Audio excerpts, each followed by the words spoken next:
آج پوری مسلم امہ،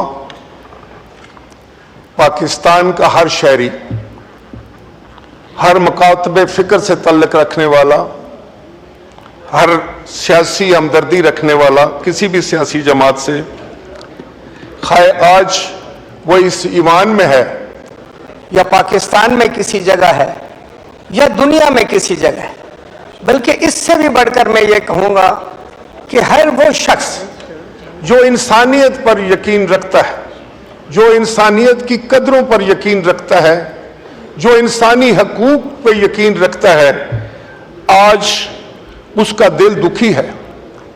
اور یہ کافی عرصے سے، جب سے اسرائیل معرض وجود میں آیا، فلسطینیوں کے لیے زندگی تنگ کر کے رکھ دی گئی، ان پر ظلم کے وہ پہاڑ توڑے گئے، ان پر اتنے ظلم ہوئے کہ جس کی مثال شاید تاریخ میں ڈھونڈنی اتنی آسان نہ ہو۔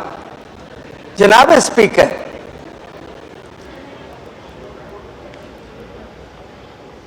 مجھے یہ بات کرتے ہوئے کوئی باک نہیں ہے کہ یہ سب کچھ اس لیے ہو رہا ہے کہ فلسطینی کمزور، امت اسلامیہ کمزور، اسرائیل طاقتور ہے اور اس کے حواری بہت ہی طاقتور۔ اس کے پیچھے جو لوگ کھڑے ہیں، جو ممالک کھڑے ہیں، ویسے تو انسانی حقوق کی بات کرتے وہ تھکتے نہیں، چھوٹی چھوٹی باتوں پر تو اتنے بڑے بڑے کیسز بنا لیتے ہیں، اتنے بڑے بڑے ان کے دعوے ہوتے ہیں کہ انسانی حقوق کی وہاں پر خلاف ورزی ہوگی، انسانی حقوق کی وہاں پر خلاف ورزی ہوگی۔ وہ جانوروں کی حقوق کی خلاف ورزی کی بات کرتے ہیں، وہ انوائرمنٹ کی بات کرتے ہیں، لیکن افسوس، صد افسوس کہ اسرائیل جس بے ایمانہ طریقے سے، جس خوفناک انداز سے، جس ظلم کے ساتھ وہ فلسطینیوں پر ظلم ڈھا رہا ہے، ان کا خون کر رہا ہے، خون کی ندیاں بہا رہا ہے، میں سمجھتا ہوں کہ جس طریقے سے آج اس گلوب کی، اس کرۂ ارض کی ساری انسانیت کو کھڑے ہو کر یہ بات کرنی چاہیے تھی، وہ نہیں ہو سکی۔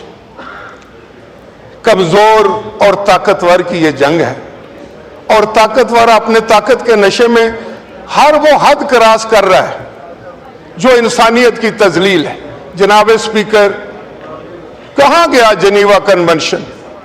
کہاں گیا انٹرنیشنل کورٹ آف جسٹس؟ کہاں گیا سلامتی کونسل؟ کہاں گئی یہ UNO؟ کہاں گئی وہ ساری تنظیمیں جو بڑی بڑی باتیں کیا کرتے تھے؟ آج تو یہ ہو رہا ہے جناب اسپیکر کہ اسکولوں پر بمباری کر کے معصوم بچوں کو شہید کیا جا رہا ہے، ہسپتالوں کو نہیں بخشا جا رہا ہے، مریضوں کو مار دیا جاتا ہے، مرے ہوئے لوگوں کو بھی بمبارڈمنٹ کر کے اور مارا جا رہا ہے۔ اور حد تو یہ ہے کہ کل پرسوں جو کچھ ہوا ایران میں، اس کی مثال کہاں ملتی؟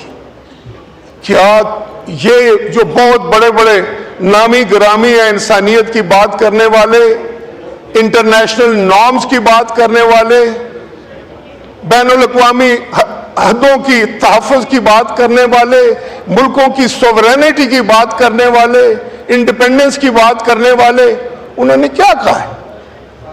اسماعیل ہانیہ کو نہیں مارا گیا، یہ ان تمام وہ جو تمام نارمز تھے، وہ جو تمام وہ اخلاقیات تھی بین الاقوامی، اس کی دھجیاں اڑا دی گئیں، لیکن کوئی کچھ نہیں بولا، اس لیے کہ وہ طاقتور ہیں، اور جن کے خلاف یہ سب کچھ ہو رہا ہے وہ کمزور۔ سب کو پتہ ہے، ہمیں بھی پتہ ہے، لیکن جناب اسپیکر، آج اسماعیل ہانیہ اور اس کے خاندان کی یہ جو قربانی ہے، فلسطینی جو قربانیاں دے رہے، اس کی مثال بھی تاریخ میں نہیں ہے۔ لیکن یہ بھی ایک عجیب اتفاق ہے کہ فلسطین کی آزادی کی اگر جنگ ہو، وہ اپنے ملک کی آزادی کے لیے ان کے ملک پر قبضہ ہو، اس کو کوئی اور معنی پہنا دیے جاتے ہیں۔ کشمیر کی بات ہو تو اس کا ایک اور بات کی جاتی ہے۔ لیکن اگر یہی مسئلہ کہیں اور درپیش ہو تو فوری طور پر اس کا حل نکل آتا ہے. یونائٹڈ نیشنز بھی جو ہے وہ حرکت میں آ جاتی ہے, انٹرنیشنل کورٹ آف جسٹس بھی شروع ہو جاتا ہے, اور بین الاقوامی انسانی حقوق کی تنظیمیں جو ہیں وہ بھی چلانا شروع کر دیتی ہیں. اس پہ سوچنے کی ضرورت ہے. ہم آج یہ خوشائن بات ہے کہ ہم سب نے متفقہ طور پر یہ قرارداد منظور کی ہے. اس پر میں سب کو ڈیوائیڈ کے اس طرف بھی اور اس طرف بھی خراج تحسین پیش کرنا چاہتا ہوں. لیکن جناب اسپیکر, ہم بھی کیوں اس طریقے سے ان کی مدد نہیں کر سکتے؟ کسی کو ہمارا خوف کیوں نہیں ہے؟ کسی کو ہمارا ڈر کیوں نہیں ہے؟ اس کی بھی ایک وجہ ہے کہ ہم نے اپنے معاملات کو بہت الجھا لیا ہے. ہم اپنے ملک کی حالات کے جو ہمارے چیلنجز ہیں, جس طرح ہم نے ان کا سامنا کرنا تھا مل کر, ایک جذبے کے ساتھ, ایک جوش کے ساتھ, ایک ہوش کے ساتھ, وہ ہم نہیں کر رہے. ہم بھی تقسیم ہیں. ہم چھوٹی چھوٹی پیٹی پالیٹکس جو ہے وہ ہمیں آگے نہیں بڑھنے دیتی. خواہ ہماری اکانومی ہو, آج ہماری کون بات سنے گا؟ ہم نے اپنا فرض شاید ادا کیا ہے, لیکن میں یقین سے کہہ سکتا ہوں کہ جس وقت وہی اسرائیل کا وزیر اعظم نیتن یاہو جب کانگریس کو خطاب کرنے کے لیے جاتا ہے امریکہ, تو اس کے ہر فکرے کے اوپر اس کو سٹینڈنگ اویشن دی جاتی ہے. وہ دے رہے ہیں جو انسانی حقوق کے علمبردار ہیں, جو ہمیں سبق دیتے ہیں, جو ہمیں ہمیشہ یہ کہتے ہیں کہ انسانی حقوق جو ہے وہ وہاں اس کی خلاف ورزی ہوگی, پاکستان میں انسانی حقوق کی خلاف ورزی ہے. تو یہ کون سی, یہ کہاں کی انسانی حقوق کی علمبرداری ہے کہ ایک طرف تو خون بہایا جا رہا ہو اور وہ کھڑے ہو کر کہتا ہے کہ جو کچھ میں نے کیا ہے میں نے ٹھیک کیا ہے, اس سے زیادہ بھی کرنا پڑا تو میں کروں گا, مجھے کوئی نہیں روک سکتا. یہ ہے پوری دنیا اس وقت ایک طرف اور چند ممالک ایک طرف. جناب اسپیکر, جتنا بھی دکھ کیا جائے اسماعیل ہانیہ کی اس شہادت پر وہ کم ہے, جتنی بھی اس کی مذمت کی جائے وہ کم ہے. لیکن میں یہ ایک بات یہاں ضرور اس ہاؤس کے سامنے رکھنا چاہوں گا کہ اگر ہم چاہتے ہیں کہ ہماری آواز میں طاقت ہو, جب ہم کوئی آواز بلند کریں, 25 کروڑ لوگوں کا یہ ملک ہے, ایٹمی طاقت ہے ہماری بات کیوں نہیں سنی جاتی؟ اس لیے نہیں سنی جاتی جناب اسپیکر, وزیر اعظم صاحب موجود ہیں, لیڈر آف دی اپوزیشن یا اپوزیشن کے رہنما اور زعماء یہاں موجود ہیں, کہ ہم بہت چھوٹے چھوٹے مسائل میں ہم نے الجھ کر اپنا سارا جو نظام تھا اس کو تباہ کر لیا. ہم کسی چیلنج کو بھی بحیثیت قوم قبول کرنے کے لیے تیار نہیں ہیں. ہم کسی بھی مشکل کو بحیثیت قوم کھڑے ہو کر اس کا سامنا کرنے کے لیے تیار نہیں ہیں.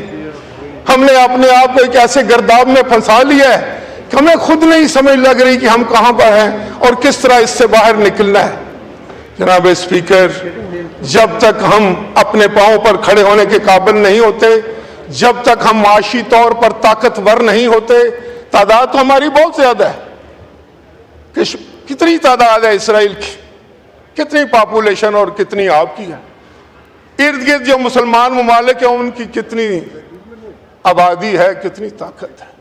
لیکن سچی بات تو یہ ہے کہ ہم سب مل کر بھی کمزور ہیں اور وہ اکیلا ہم سے طاقتور ہے. اس لیے کہ میں سمجھتا ہوں کہ وہ اپنے ملک کو, اپنے معاشرے میں انہوں نے بہت سارے معاملات کو اس طرح کنٹرول کیا ہے جس سے ایک معاشرہ مضبوط اور طاقتور ہوتا ہے, اور اس کے پیچھے جو قوتیں کھڑی ہیں ان سے ہم سب لوگ خائف ہیں. ہم سب لوگ کسی نہ کسی طریقے سے ان کے معاملات کے آگے مجبور اور بے بس اور بے خس ہیں. جناب اسپیکر, پاکستان کو اللہ تعالیٰ نے ہر قسم کی نعمت سے نوازا ہے. میں بڑے دکھ سے یہ بات کر رہا ہوں. ہم کہاں پھنسے ہوئے ہیں؟ 1 ارب ڈالر, 2 ارب ڈالر, 7 ارب ڈالر, 10 ارب ڈالر. یہاں تو کبھی ہم نے بحث نہیں کی اس پر کہ ہم کس طرح اس مشکل سے باہر نکلیں, کس طرح ان چیلنجز سے عہدہ برا ہوں. بڑے بڑے قابل لوگ جو ہیں وہ اپوزیشن میں بھی بیٹھے ہوئے ہیں, بڑے بڑے اچھے قانون دان بیٹھے ہوئے ہیں, بڑے بڑے اچھے سیاستدان بیٹھے ہوئے ہیں.